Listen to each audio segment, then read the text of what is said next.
দৈনিক ভাস্কর, হ্যাঁ বন্ধুরা, অত্যন্ত গুরুত্বপূর্ণ news paper, national news paper, আমরা প্রত্যেকেই জানি। তো সেই নিউজ পেপার সূত্র থেকে মরাটোরিয়াম সংক্রান্ত যে আপডেট উঠে আসছে আমরা আলোচনা করব বন্ধুরা, এবং বলবো যে অবশ্যই ব্যাংকিং ও লোন সংক্রান্ত অথেন্টিক নিউজগুলো পাওয়ার জন্য অবশ্যই চ্যানেলের পাশে থাকুন, সাবস্ক্রাইব, লাইক, কমেন্ট এবং প্রচুর প্রচুর পরিমাণে শেয়ার করুন। মূলত আমাদের আজকের যে আলোচনা সেটি হচ্ছে বর্তমান যে কোভিড পরিস্থিতিতে, লকডাউন পরিস্থিতিতে মরাটোরিয়াম কিন্তু চাইছেন প্রায় সমস্ত সংগঠন, সমস্ত অ্যাসোসিয়েশন, এমএসএমই, ব্যবসায়ী, ইন্ডিভিজুয়াল বড়োয়ার, কৃষক, শ্রমিক, স্বনির্ভর গোষ্ঠী প্রত্যেকেই তারা চাইছেন যে মরাটোরিয়াম দেওয়া হোক। এই নিয়ে সুপ্রিম কোর্টেও কিন্তু পিটিশন ফাইল করা হয়েছে। কিন্তু বন্ধুরা, ঠিক এই মে মাসের ফার্স্ট উইকেই কি ঘটনা ঘটলো, মোরাটোরিয়াম নিয়ে কি আপডেট দেওয়া হলো, সেগুলো আমরা বিস্তারিত আলোচনা করব।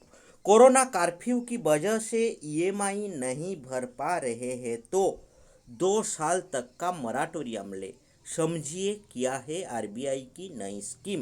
অর্থাৎ আরবিআই বা কেন্দ্র সরকার জানতেন যে লকডাউন বা কোভিড পরিস্থিতি ভয়ঙ্কর হয়ে উঠছে, যার ফলে বিভিন্ন সংস্থা, বিভিন্ন অ্যাসোসিয়েশন, সাধারণ ঋণগ্রহীতা, সাধারণ মানুষ, কৃষক, শ্রমিক, স্বনির্ভর গোষ্ঠী প্রত্যেকের পক্ষ থেকেই কিন্তু প্রেসার আসবে মরাটোরিয়ামের। আর তাই তারা কি করলেন, যে একটা স্কিম নিয়ে এলেন। হ্যাঁ বন্ধুরা, মরাটোরিয়াম একটা স্কিম নিয়ে আসা হলো। সেই স্কিমটা এখানেই আমরা পয়েন্টিং করে দিচ্ছি বন্ধুরা। क्या है आरबीआई की नई स्कीम।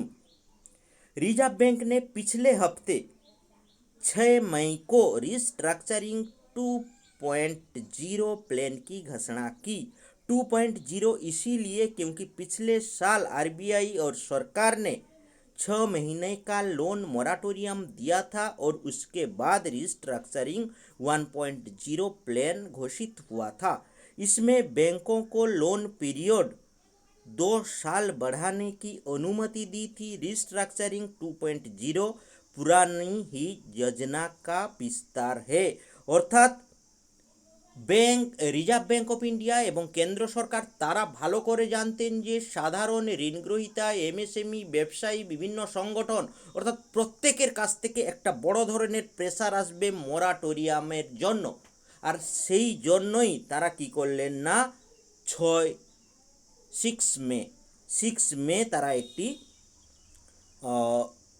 ফ্রেমওয়ার্ক জারি করলেন, সেটাকে বলা হচ্ছে রিস্ট্রাকচারিং 2.0, যেখানে কি বলা হলো, এই नई योजना में 25 करोड़ रुपये तक के व्यक्तिगत कर्जदार, छोटे कारोबार और एमएसएमई को राहत दी गई है।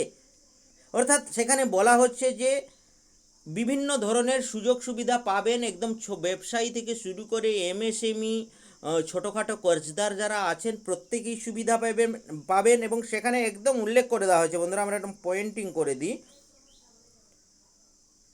इसी प्लान के तहत कर्जदारों को अपने बैंक से संपर्क करना होगा और वे 2 साल तक का मराटोरियम ले सकेंगे।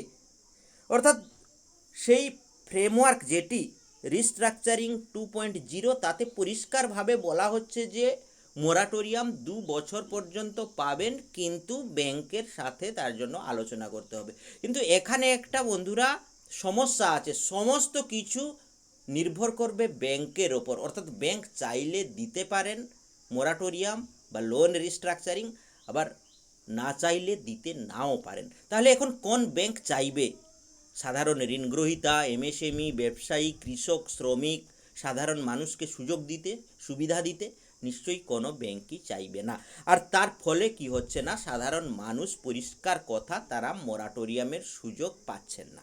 এটি কিন্তু মোদ্দা কথা। আর যার ফলে আমরা বলবো যে সমস্ত সংগঠনের পক্ষ থেকে, সমস্ত অ্যাসোসিয়েশনের পক্ষ থেকে, সাধারণ ঋণগ্রহীতা, এমএসএমই, কৃষক, শ্রমিক, স্বনির্ভর গোষ্ঠী প্রত্যেকের পক্ষ থেকে কিন্তু একটাই আওয়াজ উঠছে, পরিষ্কারভাবে ক্ল্যারিটি দিতে হবে লকডাউনের কেন্দ্র সরকার, কেন্দ্রীয় অর্থমন্ত্রক, ফাইন্যান্স মিনিস্ট্রি এবং রিজার্ভ ব্যাঙ্ক অফ ইন্ডিয়াকে। কোনো রকম লুকিয়ে ছুপিয়ে কিন্তু মরাটোরিয়াম নয়, দু বছরেরও মরাটোরিয়াম বর্তমানে কেউ চাইছেন না।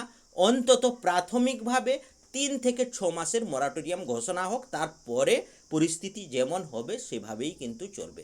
তো এই হলো আপডেট বন্ধুরা, আমরা দেখতে পেলাম দৈনিক ভাস্করে অত্যন্তই গুরুত্বপূর্ণ আপডেট দেওয়া আছে, যেখানে বলা হচ্ছে যে কিভাবে মরাটোরিয়াম বা এই যে লোন রিস্ট্রাকচারিং এর নাম করে সাধারণ মানুষকে কিন্তু আমরা বলবো এমএসএমই ব্যবসায়ী প্রত্যেককে কিন্তু কিভাবে একদিক থেকে আমরা বলবো যে কিছুই তারা পাচ্ছেন না। এই হলো আপডেট বন্ধুরা, অবশ্যই বলবো ব্যাংকিং ও লোন সংক্রান্ত আপডেটগুলি পাওয়ার জন্য চ্যানেলের পাশে থাকুন, সাবস্ক্রাইব, লাইক, কমেন্ট এবং প্রচুর প্রচুর পরিমাণে শেয়ার করুন। সবাইকে অসংখ্য ধন্যবাদ ও নমস্কার জানিয়ে এখানেই শেষ করছি।